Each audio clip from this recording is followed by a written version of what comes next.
De boas. Ah, Pessoal, a gente vai estar entrando agora na nossa última atração, né? O Paulo tá trazendo uma talk bem massa pra gente hoje. Ele vai falar sobre meta programação. A gente estava bem empolgado para, enfim, trazer esse conteúdo. Meta programação ainda é uma funcionalidade meio mística no Elix, né? E o Paulo tá vindo aí para contar pra gente como é que essa magia funciona. Paulo, cara, sexto meetup é seu. Vamos lá, manda bala. então, bora lá. Então, como o João já falou aqui, pessoal, eu vou tentar trazer um pouco do meu conhecimento aqui sobre metaprogramação de um jeito um pouco mais intuitivo, por assim dizer. Eu não vou entrar naquela coisa de ficar abrindo árvore de sintaxe, coisas assim.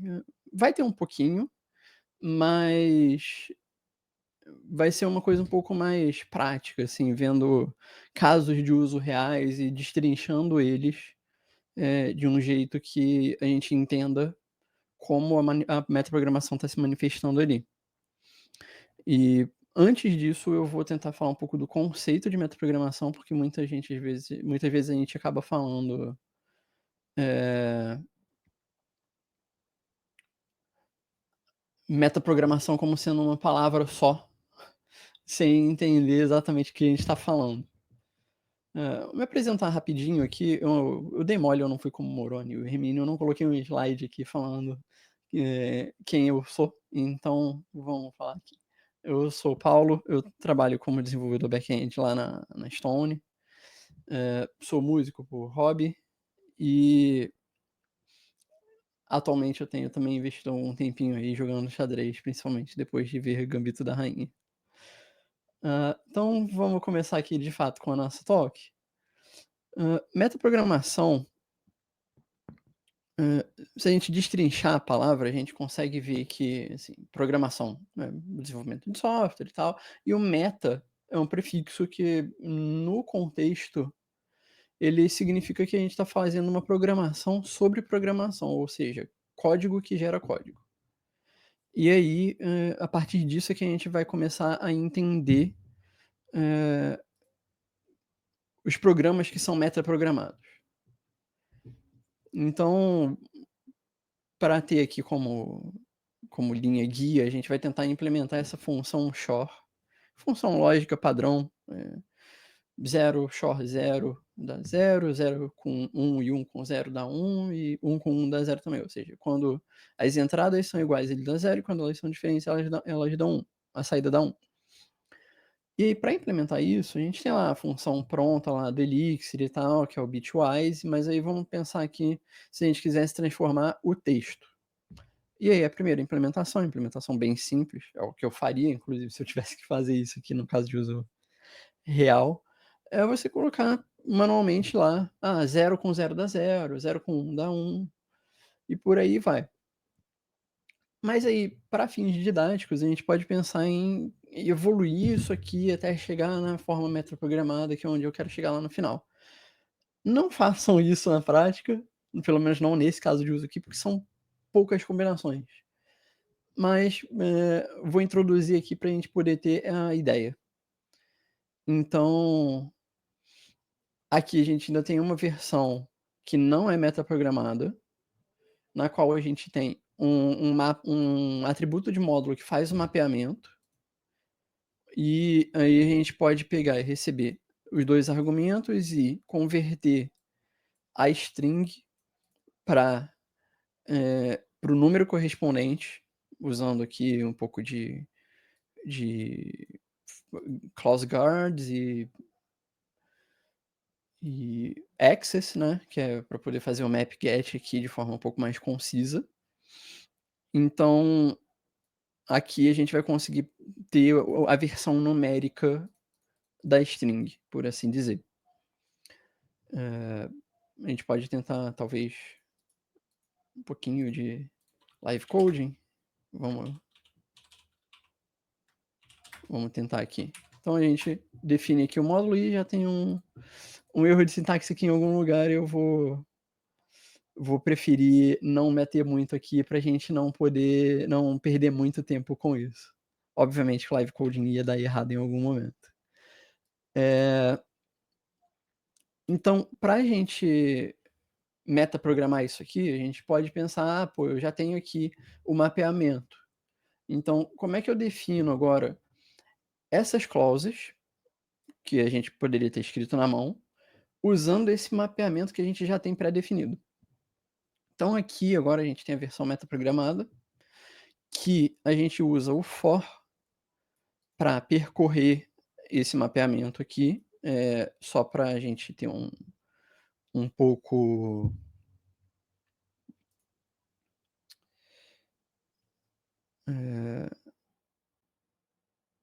na verdade aqui eu teria que ter escrito um pouquinho diferente, né, deixa eu corrigir aqui no VS Code mesmo para a gente poder ter um pouco de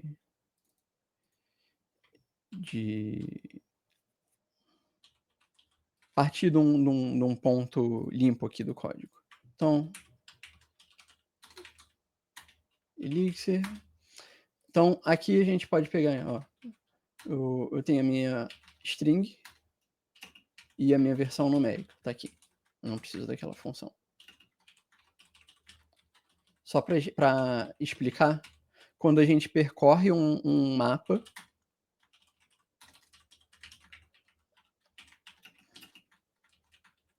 a gente tem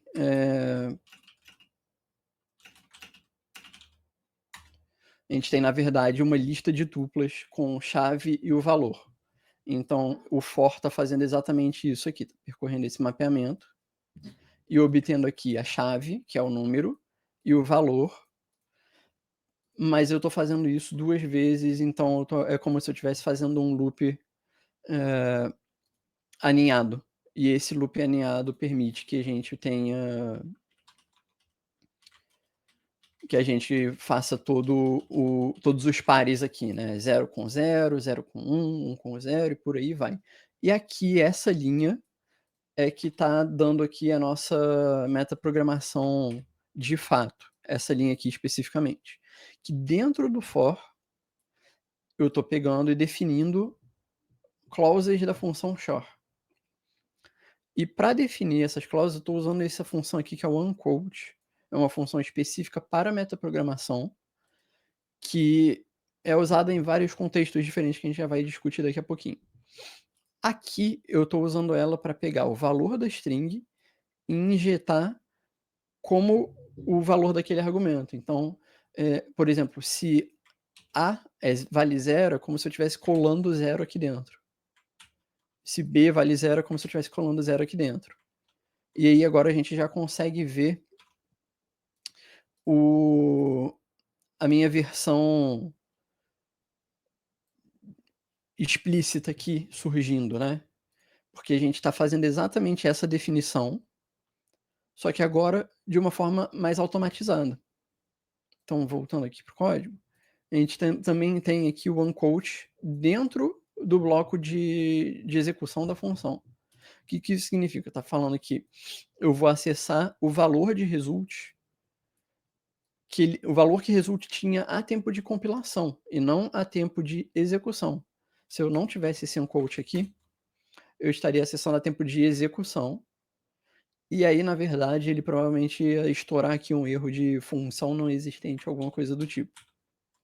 A mesma coisa aqui pro B e pro A, né? Se eu não tivesse o unquote, ele ia, na verdade, estar definindo aqui um parâmetro B, que dá match em qualquer coisa. Como eu estou colocando aqui o valor, ele só vai dar match quando chegar a string específica que está definida ali.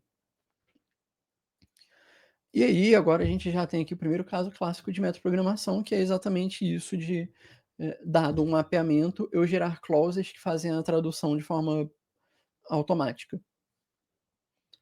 Então, agora formalizando isso que a gente acabou de discutir, a gente tem o unquote, e para explicar um pouco o racional por trás do nome, quando a gente tem strings, a gente vai inserir valores com essa sintaxe aqui, e E isso aqui é uma sequência de escape, né, eu tô falando: "Ah, aqui a gente para de interpretar como string, interpreta como código, até fechar chaves". Ou seja, eu estava em quotes e saí do quote para ele inserir alguma coisa, e depois eu fecho e volto para o quote novamente. Aspas em inglês chamam quotes e por isso que a gente tem aqui o unquote como um verbo, né, você sair do quote. E a gente está fazendo exatamente isso aqui, em vez da gente estar inserindo valores numa string, inserindo código num texto, a gente está inserindo, eh, a AST em cima do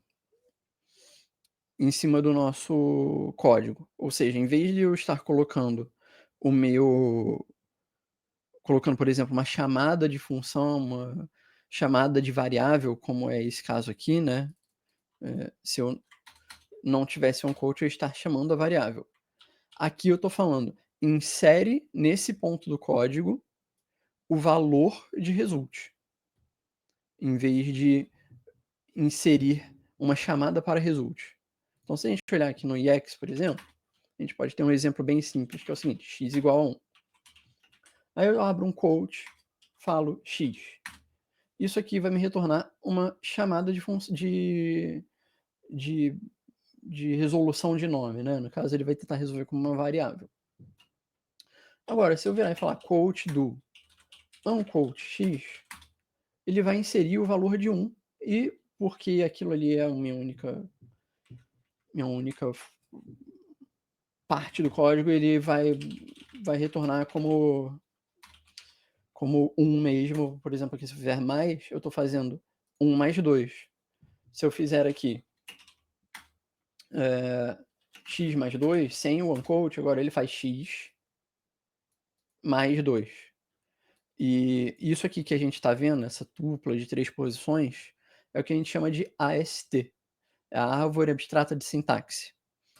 E aí ela sempre recebe aqui uma função, depois um contexto, um environment que está ali, e por último os argumentos para aquela função. É quase que um Lisp. Se a gente apertar bem os nossos olhos aqui, a gente consegue fingir que isso aqui é um Lisp, né? Então, se eu passar isso aqui para um code eval quoted, ele vai executar e retornar 3, porque enfim, é como Elixir representa código por baixo dos panos.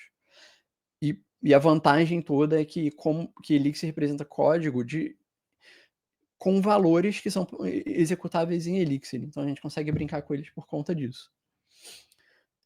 E também, formalizando de novo, quando que a gente precisa de um quote? Quando a gente quer injetar um valor no function head, então, nesse caso de f aqui, f só vai dar match se eu passar 1 como primeiro argumento, senão ele não vai estar definido.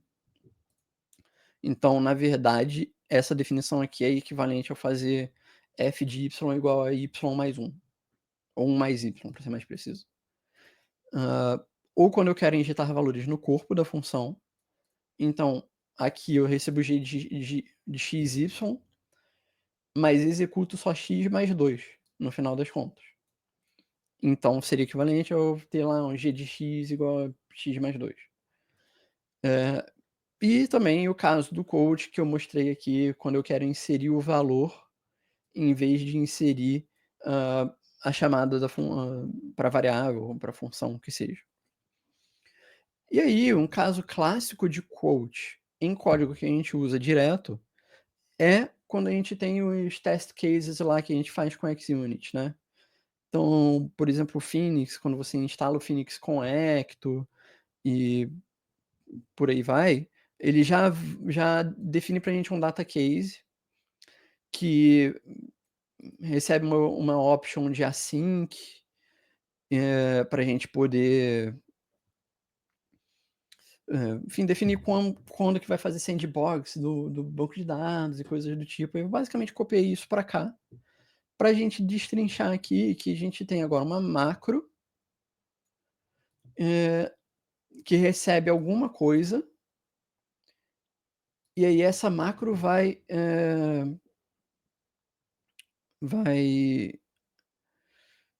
injetar código onde ela é chamada. Aqui, inclusive, eu cometi um erro, eu deveria ter dado um unquote aqui no aptês. Mas basicamente o que a gente está falando aqui é o seguinte: a gente tem esse módulo DataCase que tem essa macro using. Essa macro especificamente é o que define quando que a gente vai poder dar use em um módulo. Então, se a gente fizer alguma coisa aqui do zero, por exemplo, def module t do def macro using value aqui, e aí a gente faz um quote do def my value do unquote value. E aqui um def module f, que faz um use t value 1. Se eu pegar e executar isso aqui no shell e eu não tiver cometido nenhum erro, a gente vai ter agora dois módulos, t e f, sendo que agora f tem uma função myValue de aridade 0 que retorna 1. Ou seja, eu pude pegar um bloco de código aqui que já é pré-definido, que tem alguns parâmetros pré-definidos e coisa assim, que define funções em função desses parâmetros. Aqui a gente faz uma coisa parecida, mas em vez de a gente definir funções, a gente vai fazer alguma chamada de código a tempo de compilação ou uma coisa desse tipo. No caso, o que a gente está fazendo aqui, nesse using especificamente, é o seguinte: se a gente estiver num modo async, a gente não vai executar isso aqui. Fora isso, a gente vai executar isso aqui, que define um modo de operação do banco de dados.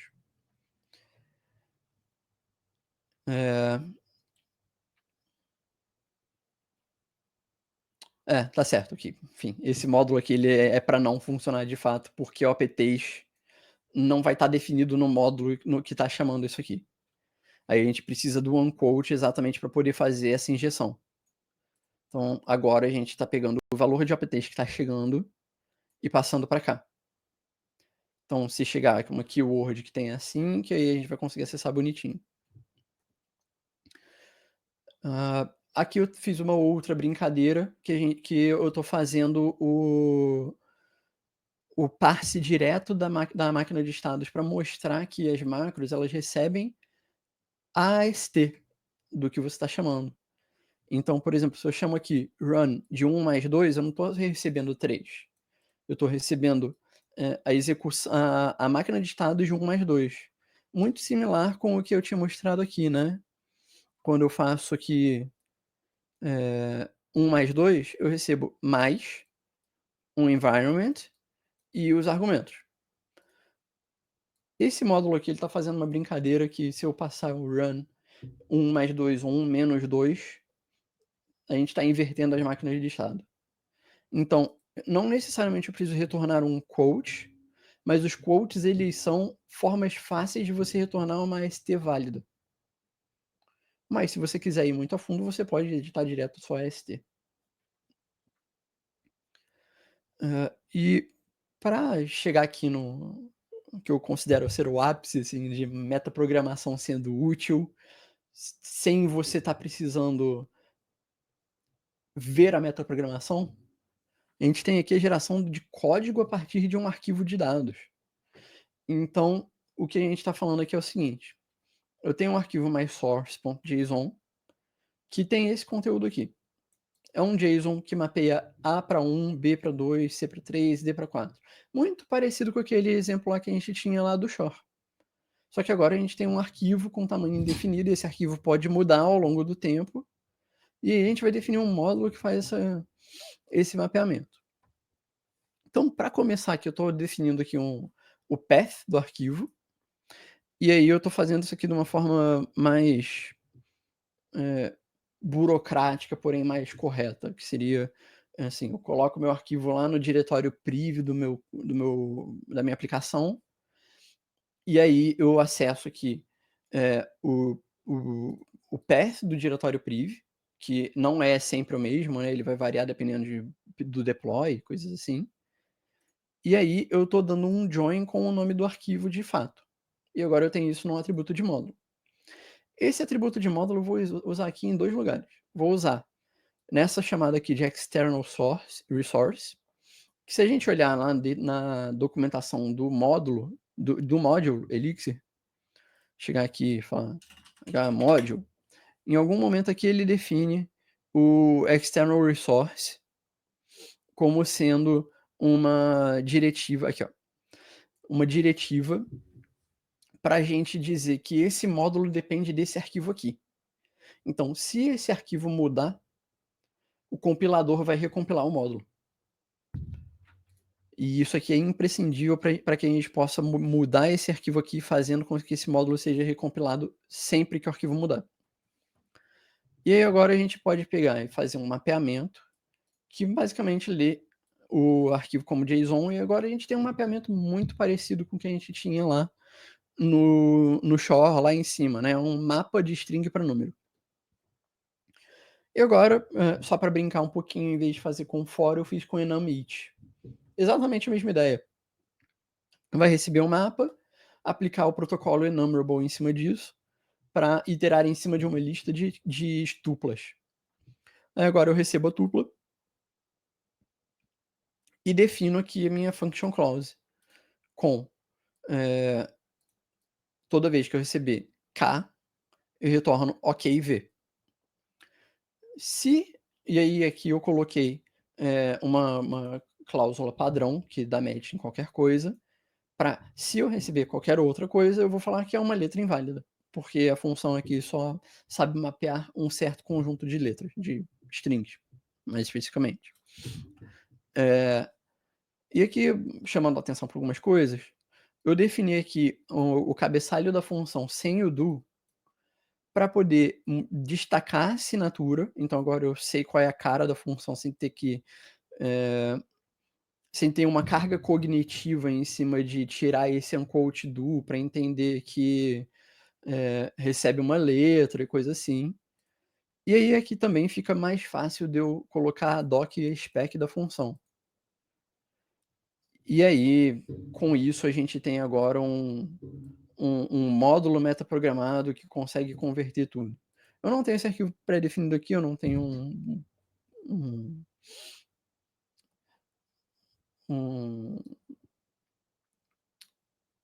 uma aplicação, por assim dizer, mas a gente pode tentar, talvez, fazer o mapeamento aqui na mão, né? Para ver um pouco na prática como as coisas funcionam. Então, A1, B2, C3, D4. É basicamente isso que está definido aqui de uma forma um pouco mais extensível por estar num arquivo e tal. E aí, se a gente jogar isso aqui para o EX, agora a gente pode fazer a brincadeira lá. Convert A, B, C, D, E. Então a gente verifica que o código está funcionando. Se eu passar qualquer outro lixo aqui, ele vai retornar também invalid letter por conta da implementação. Eu poderia ter colocado alguma clause mais específica do tipo when is binary, and byte size, alguma coisa assim, né? When is binary, x, and byte size x igual a 1, faz isso aqui, se não, aí a gente retorna alguma coisa do tipo invalid value, ou alguma coisa assim. E aí quando a gente pegar e chamar aqui o nosso código, por exemplo aqui, a gente vai continuar com o código válido, a gente vai ter letra inválida, se eu passar qualquer outra coisa, a gente vai passar a ter aqui um invalid value e dando erros mais informativos, e é legal destacar isso aqui, porque não é porque a gente está metaprogramando parte das cláusulas da função que a gente não possa definir outras cláusulas, quantas elas sejam de forma convencional. E para fechar, eu quero agora falar um pouco de testes metaprogramados. Imagina que a gente quer testar esse código. A gente pode pegar e definir cláusulas, uma para cada função e tal, mas a gente pode definir de uma forma mais automatizada também. A gente tem aqui um mapeamento, faz o for lá para percorrer key e value. Eu prefiro particularmente usar for para testes, porque ele não requer os parênteses como o enum each requer. E aí, aqui eu estou falando, eu quero converter K para V. E como eu estou aqui ainda na definição do teste, eu posso não usar unquote. Isso aqui eu ainda estou no mesmo namespace que essa parte de fora do teste. Mas aqui dentro do teste, como eu estou num do-end, aí eu preciso. Então eu faço um unquote aqui e aqui para dizer que quando eu receber K, quando eu receber, por exemplo, A, eu espero receber OK1. E quando eu receber qualquer outra coisa, eu tenho que receber error invalid letter, segundo a implementação que está ali no módulo de cima. Então, eu sei que é uma talk muito densa e a gente vai ter agora um tempinho bom para a gente discutir aqui, tirar dúvidas e tal.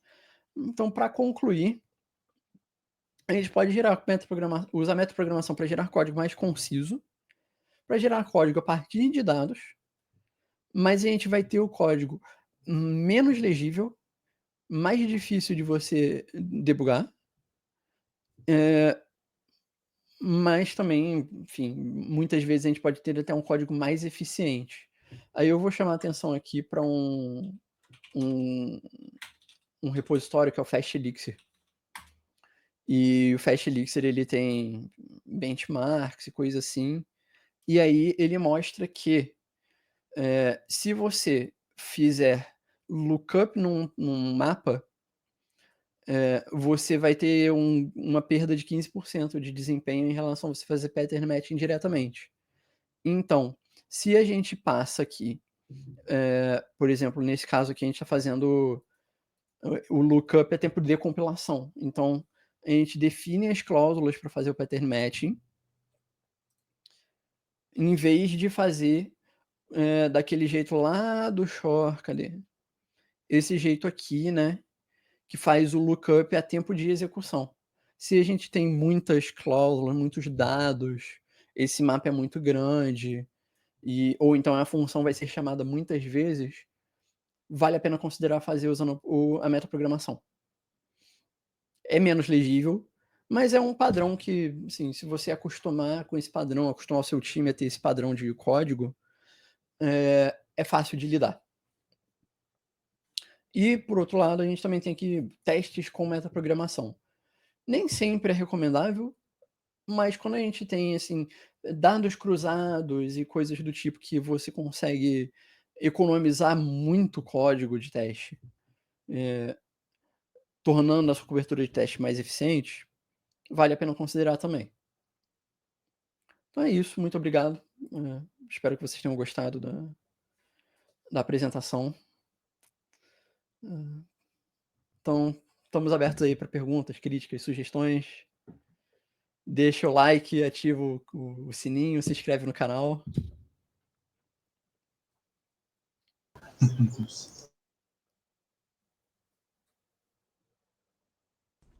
Adorei o convite para dar like e se inscrever no canal.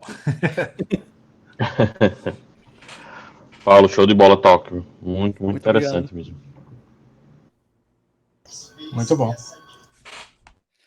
Vocês têm algumas dúvidas? Isso aqui é uma talk muito densa, assim, tem muito detalhezinho.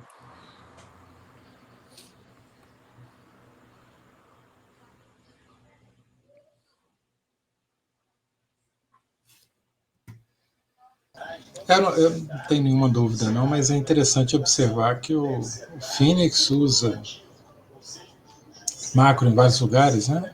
Uhum. Nas views, por exemplo, você quase não tem que mexer normalmente, mas se você entra lá, você vê que está cheio de unquote, justamente para poder inserir o router, helpers e outras coisas. Então, assim, Se você entra no Hector também, né? Você Uhum. descobrir um bocado de macro lá espalhado.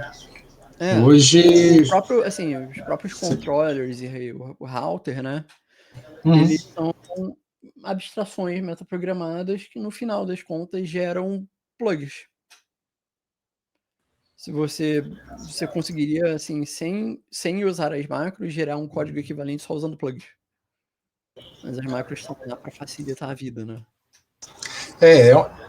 É um caso que deixa claramente até o código final mais legível, né? Sim, Claro com que o certeza. intermediário, se você entra no código. Teve uma vez que eu tive um problema lá com o Hector, até abri uma issue lá pro Valinha e tal, e eu tentei dar uma olhada por mim mesmo e chegou num ponto lá do código que eu não consegui entender mais nada, porque pode ficar um pouco difícil de seguir, né?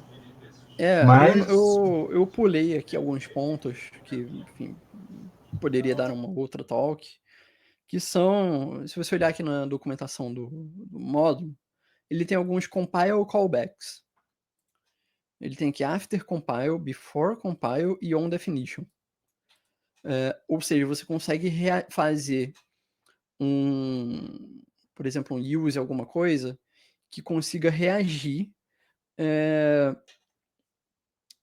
às definições de função que estão naquele módulo. Então, por exemplo, o New Relic Agent, ele coloca lá um atributo trace que você marca certas funções e aí quando você dá use lá no New Relic Agent, ele encapsula essas funções injetando código mesmo para poder monitorar o seu código. Então você acaba tendo lá um pouco de... como se fosse o pattern de decorators que tem no Java e no Python, por exemplo. Legal. As talks anteriores, basicamente, se você parar para pensar, boa parte da linguagem, tudo que é comportamento, que é genérico, usa bastante essa parte de macros, né?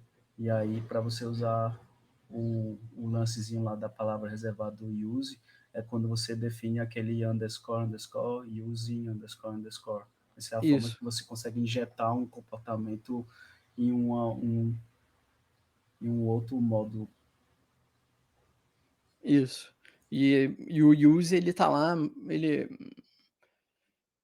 é bem útil quando você tem, assim, um bloco de código específico, né? Por exemplo, a gente tem um problema muito clássico, assim, que é, por exemplo, eu tenho aqui um modelo... Imagina que eu tenho um modelo Ecto. Aí eu tenho que estar lá. Use Ecto Schema. Aí eu quero falar que esse cara é um embedded schema. Com, são field name, que é uma string. Eu não quero que ele tenha ID. Eu tenho que virar e falar aqui a primary key false, né? Mas eu quero também definir um type T. Então, type T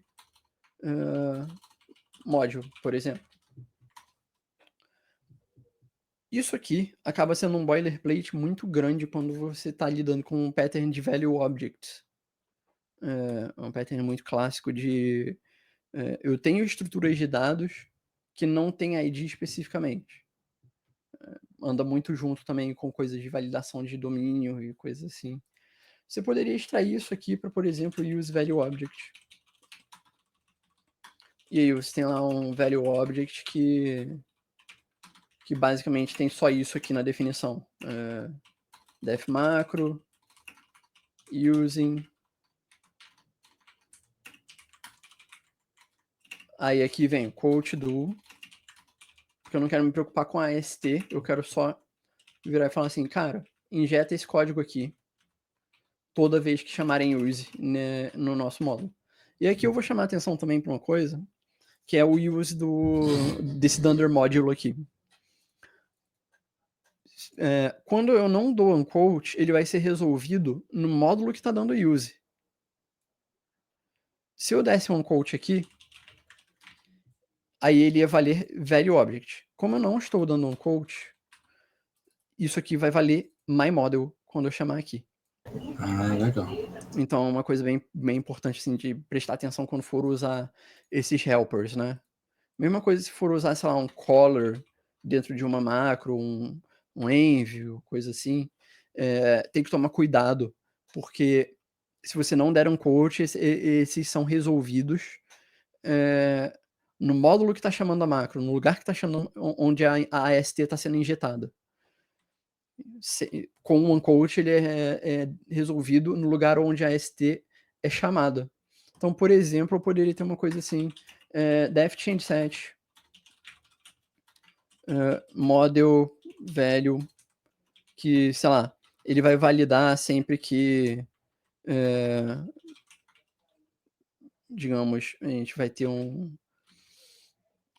cast parameter, na real, né? Digamos que todos os nossos embedded schemas, eles tenham só name. É um exemplo não real, mas só para deixar um pouco interessante aqui, eu poderia ter aqui um def change set model params do aí module change set model params. Vou fazer melhor ainda, aqui, ó, def delegate change set to module. Para chamar esse change set que está aqui. Se eu não colocar o unquote, ele vai dar um erro de compilação, porque eu estou, na verdade, tentando delegar para o próprio módulo, ele vai dar um loop, basicamente, de definição. Agora, com unquote, isso significa que eu estou me referindo agora a value object. Então, eu estou injetando também um def delegate lá, para delegar para o módulo que tem aqui na macro o change set. Esse caso aqui, especificamente, não é tão interessante, mas essa aqui é uma técnica que eu uso muito, que é, eu mantenho o corpo do código que está sendo injetado o mais conciso possível. E aí eu boto as minhas definições aqui no módulo que está definindo o using, e aí eu posso ter testes genéricos para esse módulo aqui, podendo me reaproveitar do código que está nele, e por aí vai. É uma outra técnica interessante, assim, de using. A gente usa... a gente cria umas funções de response para os controllers, e aí a gente define isso usando macro para valer para todos os controllers. Uhum. E basicamente seria a mesma ideia do fallback, né? Uhum. Só que aí ele trata o caminho feliz, né? Então seus controles, tipo, suas funções nos controles ficam bem mais enxutas. Uhum.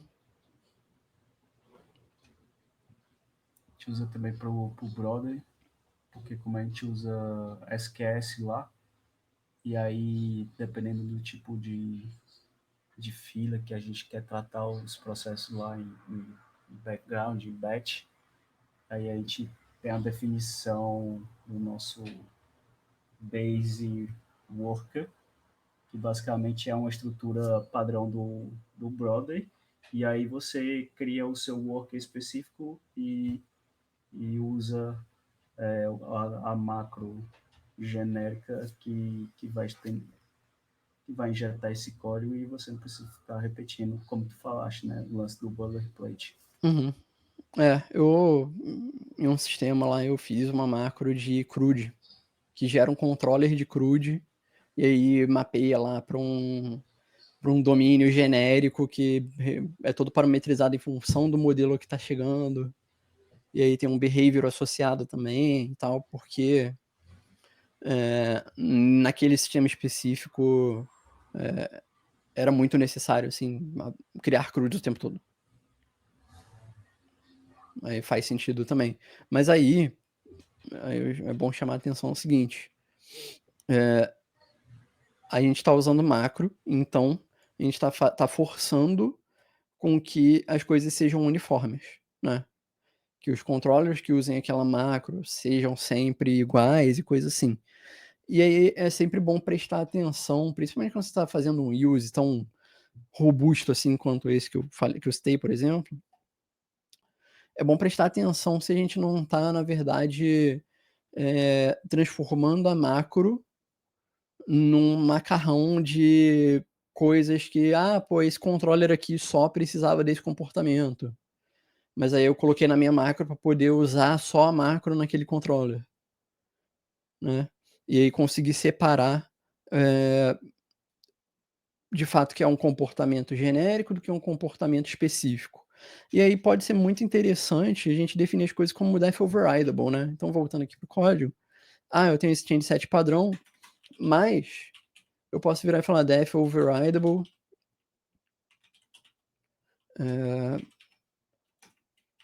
change set 2. Ou seja, eu estou injetando aqui uma definição padrão, mas eu permito que o módulo que está dando use defina a sua própria implementação.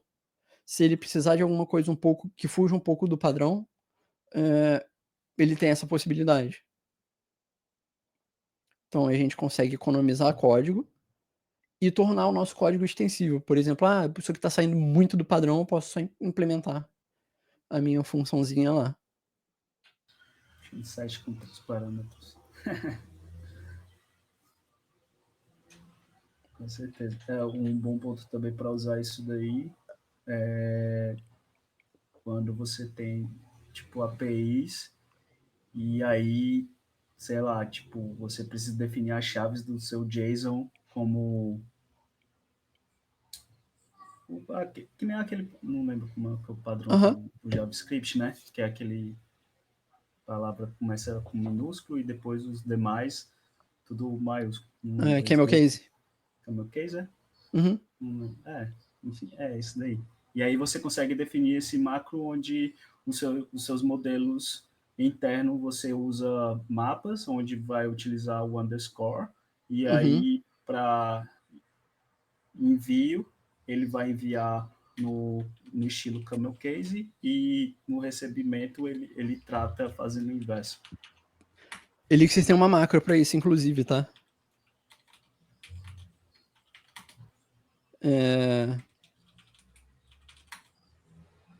Que ele faz o Camel Case bonitinho.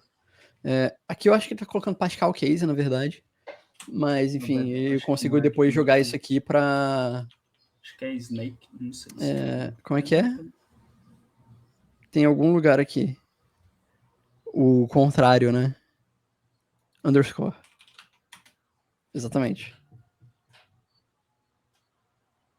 Curiosidade. Que eu acho que é como ele faz conversão para lidar com nomes módulos, alguma coisa assim, internamente. Isso. Quando ele usa a Atoms, né? Quando ele, principalmente quando ele precisa se comunicar com a BIM. Sim.